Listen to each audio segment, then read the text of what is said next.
Bonjour à tous, on se retrouve aujourd'hui pour une nouvelle vidéo dans laquelle je vais vous parler de Dr. Quinn, femme médecin.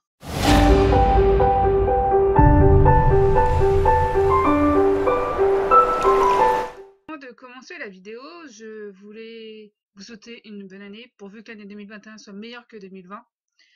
Voilà, et aussi, voilà, ces dernières semaines, il n'y a pas de vidéo parce que voilà, j'avais besoin de repos, tout ça. Du coup, j'ai décidé de ne pas faire de vidéo. Donc voilà. Donc, euh, donc maintenant, je vais commencer vraiment la vidéo. Donc, je vais vous parler de Dr. Quinn, femme médecin. Je pense que tout le monde connaît au moins deux noms cette série. Donc, enfin voilà, donc comme son nom l'indique, on suit une femme médecin qui arrive à s'imposer dans la ville de Colorado Springs. Et donc, on voit l'évolution, voilà, de tous les personnages, de la ville aussi, parce qu'il y a le chemin de fer qui arrive, enfin bon, voilà. Et donc, j'ai décidé de vous faire deux top 5 dans cette vidéo, donc le top 5 de mes personnages préférés. Et le top 5 des épisodes qui m'ont marqué, voilà, qui m'ont fait rigoler, qui m'ont choqué, enfin. Donc voilà, donc on va commencer par le top 5 des personnages. Donc en cinquième position, j'ai hésité entre Lorraine Bray, l'épicier, et et, euh, et Marjorie Quinn, donc la sœur de Michaela. J'ai décidé de prendre voilà, de choisir Marjorie parce que elle est pas enfin elle est pas enfin on la voit pas souvent, mais on a pu voir son évolution en fait, et elle est vraiment passée d'une femme des années 1800, donc bah, voilà, une femme qui reste chez soi, qui obéit à son mari, etc., etc. Et en fait au fil de la série, on voit que déjà son mari l'a quittée, enfin voilà, et on voit son évolution. Elle ne met plus de jupe, elle met que des pantalons, tout ça, alors qu'à l'époque c'était mal vu. Et, et voilà, et c'est ça qui est intéressant donc avec ce personnage-là, c'est que ouais, vraiment, elle, elle devient entre guillemets encore plus rebelle que Dr. Queen, et c'est ça qui est intéressant, je trouve. Ensuite, en quatrième position, j'ai choisi Nuage dansant parce que voilà, Nuage dansant est un personnage hyper important. Et voilà, c'est un personnage donc hyper important pour la série. Et c'est voilà, c'est pareil. Enfin voilà, il est en fait, lui, il montre en fait que peu importe ce qui peut arriver dans sa vie, en fait, il faut continuer de se battre, il faut continuer d'avoir de l'espoir, voilà, il faut vivre. Et, et c'est ça qui est intéressant parce que voilà, il perd son fils. Ensuite, il y a toute sa tribu qui se fait massacrer. Et, et voilà, il a failli mal tourner et rejoindre les renégats. Et finalement, au dernier moment, en fait, il a décidé de rester dans le droit chemin et voilà, et d'essayer de vivre. Et c'est ça que je trouve vraiment hyper intéressant avec ce personnage. Et aussi la relation qui finit par créer plus ou moins bah, avec les blancs, hein, si on peut dire ça comme ça, enfin voilà, avec toutes les personnes qui habitent à Colorado Springs. Et je trouve ça que c'est hyper intéressant aussi. Voilà, pourtant, voilà, c'est que ça soit Lauren Bray, Jack Seeker, etc., etc. Enfin, voilà, au départ, ils sont racistes, enfin, voilà, enfin voilà, ils sont contre les Indiens, tout ça. Et finalement, Lauren Bray finit par changer d'avis et comme d'autres. Voilà, et c'est ça que je trouve hyper intéressant aussi, c'est qu'il a réussi à faire changer d'avis les autres en fait. Et puis aussi sa médecine qu'il a appris à Michaela, et que du coup Michaela, enfin voilà, elle utilise la médecine indienne, et ça aussi c'est hyper intéressant. Donc voilà, après en troisième position, enfin je pense que la deuxième place et la troisième place sont ex aequo. Voilà, Michaela, Dr. Queen et Sully, forcément. Enfin voilà, comment ne pas parler de cette série sans parler de ces deux personnages. Enfin voilà, je pense que on, enfin, on ne peut pas ne pas aimer ces personnages. Enfin voilà, ces personnages. Enfin, c'est ouais, c'est les personnages mythiques, c'est les personnages les plus. Enfin, voilà, c'est les personnages qui marquent le plus, je pense. Et voilà, et puis l'un va pas sans l'autre, quoi. Automatiquement, depuis le début de la série, on voit bien qu'ils se lient d'amitié dès le départ, en fait. Et bon, après, ça se transforme, mais voilà. L'un va pas sans l'autre, et donc c'est important de les mettre. Surtout que c'est les deux personnages principaux, si on peut dire, euh, a- avec les enfants. Donc voilà, c'est les 5 personnages principaux de la série, et donc voilà, c'était important de les. Enfin voilà, pour moi, ils font vraiment partie de mes personnages préférés. Donc voilà. Ensuite, en première place, Hank Clawson. Enfin voilà, c'est ce personnage. Voilà, c'est le personnage le plus marquant de la série, je pense. Enfin voilà, il ne laisse personne indifférent. Voilà, et on l'aime pas, mais c'est impossible d'être entre les deux. C'est impossible. Voilà, et je pense que c'est le personnage qui évolue le plus au fil de la série, mais qui n'évolue pas forcément dans le bon sens, si on peut dire. Voilà, c'est au fil de la série, surtout après le départ de Myra, il devient de plus en plus agressif, de plus en plus violent, déjà qu'il était quand même pas mal, hein, dès le début de la série. Donc voilà, et c'est le seul qui tient tête à Michaela. Vraiment, c'est le seul. Les autres, ils changent toujours d'avis.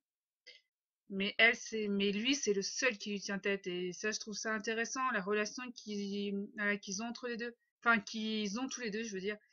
C'est, ils aiment se provoquer, tout ça, mais voilà, ça n'empêche pas qu'ils soient plus ou moins là, les uns, enfin, l'un pour l'autre. Je veux dire, enfin, c'est que Hank qui pourra toujours compter sur Michaela et vice versa. Ça se voit dès le départ, en fait. Enfin, je sais pas trop comment expliquer, mais c'est quoi, j'aime beaucoup la relation qu'ils ont, puis et Hank aussi. Ce que j'aime bien dans ce personnage-là, c'est que, comment dire, c'est qu'il est toujours là pour les gens qui l'apprécient. Enfin, voilà, on le voit on le voit dans les épisodes, par exemple, où qui veut se faire élire shérif. Enfin voilà, voilà, il fait des mauvaises choses, mais en fait, c'est pour des bonnes raisons, si on peut dire. Voilà, aussi quand il sauve Michaela dans l'épisode Cauchemar. Euh, enfin voilà, aussi quand il ment à sa grand-mère parce qu'il ne veut pas la décevoir. Voilà, et aussi oh, c'est qu'en fait aussi quand il cherche à protéger son fils finalement, parce que oui, enfin voilà, on apprend qu'il a un fils caché, tout ça. Et aussi ce qui m'a marqué avec ce personnage-là, c'est qu'il ne se laisse pas la possibilité d'être heureux en fait. C'est un personnage qui est brisé et il ne se laisse pas la possibilité d'être heureux parce que s'il aurait essayé d'être heureux, il aurait tout fait pour garder Myra auprès de lui sans, sans la séquestrer parce que ces deux personnages-là étaient amoureux l'un de l'autre, voilà. Et si Myra est partie, c'est parce que Hank l'a séquestrée finalement, si on peut dire. Alors que s'il aurait déchiré son contrat, enfin voilà, ils auraient fini par être en couple. Parce qu'on le voit, Myra, enfin voilà, même après être partie du salon, enfin voilà, elle est restée auprès de Hank enfin voilà, quand il s'est pris la bûche de bois en pleine tête, qu'il a eu sa fracture du crâne, enfin c'est elle qui est restée auprès de lui et du coup voilà, j'aurais bien voulu qu'ils finissent par se mettre tous les deux parce que bon, Horace, on va pas se mentir, Horace, il est sympa, hein, mais il est un petit peu neuneux, quoi. Donc, je pense que c'était pas l'homme qui convenait à Myra. Donc voilà. Et la relation donc entre Myra et Hank, et c'est la seule qui peut dire absolument tout ce qu'elle veut à Hank, et il ne lui reprochera jamais, il ne lui dira jamais rien. Donc voilà. Donc c'est pour ça que je trouvais que j'ai toujours aimé ce personnage-là. Vraiment, voilà, ce personnage, c'est vraiment le personnage que je préfère. Donc voilà. Donc le top 5 suivant, donc c'est le dernier top 5 voilà, de la vidéo. Donc c'est le top 5, bah, comme je disais, des épisodes qui m'ont le plus marqué. Donc en cinquième position, j'ai décidé de mettre l'épisode Père et Fils qui est dans la saison 3. Voilà, j'ai mis cet épisode-là parce qu'il m'a fait rigoler. Voilà, il m'a énormément fait rire parce que Hank et, et Jake, voilà, ils se sont fait pas mal de tours, hein, on va pas, voilà, qui étaient qui était quand même plus ou moins dangereux, hein, et entre un qui aurait pu se briser la nuque et l'autre qui aurait pu exploser. Voilà, voilà, et ça a pas mis, enfin, voilà, voilà, c'est un épisode qui est quand même assez léger et ça permet ouais, voilà, de souffler parce que dans les saisons précédentes, il y a eu des épisodes qui étaient quand même assez lourds et dans cette saison, dans la saison 3 aussi et dans les saisons après. Et donc voilà, c'est un épisode qui permet de souffler et voilà, franchement, si vous voulez rire, franchement, c'est un épisode que je vous conseille fortement si vous l'avez jamais vu. Ensuite, donc en quatrième position, l'opération dans la saison 1. Euh, voilà, donc c'est Brian qui a un traumatisme crânien ou une fracture du crâne, je sais plus exactement, mais en gros qui l'empêche de voir parce qu'il y a une trop grande pression et que le sang ne passe pas. Donc voilà, et donc bon, après il se fait opérer, il retrouve la vue, voilà. Mais ce que je trouve intéressant dans cet épisode, en fait, c'est que on le sait déjà avant, mais en fait c'est vraiment dans cet épisode-là qu'on se rend compte, en fait, le lien qui lie donc Michaela aux enfants, en fait. Voilà, elle les a adoptés, pas officiellement, mais ouais, elle les a adoptés, et en fait, on se rend compte vraiment dans cet épisode-là, en fait, qu'elle les aime comme ses propres enfants, en fait. Voilà, on le sait dans les épisodes précédents, on le voit, tout ça, mais c'est vraiment dans cet épisode-là qu'on le réalise, parce qu'on le voit vraiment, voilà, avant l'opération, bah, forcément, elle est morte d'inquiétude, enfin voilà, et après, en attendant son réveil, enfin voilà, elle ne veut pas le quitter, et voilà, elle va même jusqu'à ne pas manger, en fait, parce qu'elle ne veut pas le quitter, en fait, et voilà, et ça, je trouve ça intéressant, et aussi, ce que j'ai bien aimé dans cet épisode-là, c'est que t'as enfin, t'as toute la ville, en fait, qui se sont mis ensemble pour construire l'école, en fait, parce que c'était le vœu le plus cher de Brian, et voilà, et même si ils ont des différends les uns avec les autres, enfin, voilà, là, ils se sont tous mis ensemble pour pouvoir construire l'école, et ça, j'ai trouvé ça hyper intéressant, aussi. Ensuite, donc, en troisième position, l'homme de la lune. Donc, c'est la saison 2, voilà, donc là, j'en ai parlé un petit peu enfin j'en ai parlé donc dans le top précédent quand je parlais de Hank. Euh, voilà, t'as Myra qui part pour finalement se marier avec Horace. Et puis en fait, on voit vraiment Hank en fait qu'il est, bah bon là déjà il est pas heureux, mais c'est qu'encore plus à partir du départ de Myra parce qu'il réagit très mal. Voilà, il, il boit, hein, il se vide une bouteille de whisky, voilà. Et après, il veut tuer Myra parce qu'il ne veut pas la laisser partir. Voilà. Et bon, finalement, il le fait pas, heureusement. Mais voilà. Et c'est la seule fois qu'il lui fait du mal parce qu'après, il cherchera toujours à la protéger. Voilà. Mais voilà. Et dans cet épisode, donc voilà, Sully l'empêche de tuer Myra en lui envoyant une bûche dans la tête. Et, et donc bon, après, il a une fracture du crâne, tout ça, donc il se retrouve dans le coma, tout ça. Et la seule à être à son chevet, c'est Mara. Et voilà que bah, voilà, malgré ce qu'elle a vécu avec Hank quand elle a travaillé au saloon, c'est, enfin voilà, il a toujours une place importante dans sa vie et voilà, et c'est intéressant aussi et aussi que c'est elle seule qui arrive à faire changer d'avis les autres parce qu'il y a personne qui va le voir et finalement enfin voilà, elle fait un petit serment à l'église, tout ça, et bah, finalement, il y a plein de monde qui va le voir. Et ce que j'aime bien aussi dans cet épisode, c'est que même Michaela change d'avis sur lui et qu'elle reste à son chevet et que bah, c'est elle qui est présente quand il se réveille. Et, et enfin voilà, cet épisode, franchement, il est. Voilà, et puis en plus, il est centré sur mon personnage préféré, donc bah, forcément, cet épisode me marque. Voilà. Ensuite, j'ai décidé de mettre donc en deuxième position Le Secret. Donc, c'est dans la saison 1. Voilà, c'est encore un épisode centré sur Hank, mais voilà, vu que c'est mon personnage préféré, forcément, j'aime énormément les épisodes centrés sur lui. Donc, dans cet épisode, on découvre qu'il a un fils caché qu'il a eu avec une des prostituées qui travaillait pour lui, qu'il en était tombé amoureux, et que, bah, voilà, malheureusement, elle est morte d'une fièvre, si je me trompe pas, et du coup, il pouvait pas garder l'enfant au salon. Enfin, voilà, c'est pas une vie pour un enfant. Mais c'est qu'en fait, surtout qu'il aurait des problèmes au niveau mental, donc il décide de le mettre chez, en fait, là, chez une personne âgée qui est toute seule, qui voit personne. Et seulement, bah, cette personne finit par mourir.